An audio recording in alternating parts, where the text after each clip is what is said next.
பிஸ்மில்லாஹிர்ரஹ்மானிர்ரஹீம். Tamil QH TV நேயர்களுக்கு அஸ்ஸலாமு அலைக்கும் ரஹ்மத்துல்லாஹி பரக்காத்துஹு. இன்றைய வீடியோவில் சூரா ஃபலக். குல் அவுது பிரப்பில் ஃபலக் மின் ஷர்ரி மா ஹலக் வ மின் ஷர்ரி ஹாசிகின் இதா வஹப் வ மின் ஷர்ரின் நஃபாஸாத்தி பில் உக்த் வமின் ஷர்ரி ஹாசிதின் இதா ஹசத்.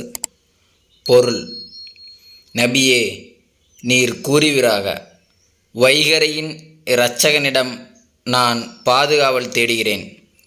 அவன் படைத்தவற்றின் தீங்கை விட்டும் இரவினுடைய இருளின் தீங்கை விட்டும் அது பரவிவிடும்போது, மேலும் முடிச்சுகளில் மந்திரித்து ஊதும் பெண்களின் தீங்கை விட்டும் பொறாமைக்காரர்களின் தீங்கை விட்டும் அவன் பொறாமை கொள்ளும்போது நான் காவல் தேடுகிறேன். இந்த சூறாவை மனனம் செய்து நமது அன்றாட தொழுகையில் ஓதக்கூடிய நல் மக்களாக அல்லாஹ் என்னையும் உங்களையும் ஆக்கி அருள்வானாக. அஸ்ஸலாமு அலைக்கும் ரஹ்மத்துல்லாஹி வபரகாத்துஹு.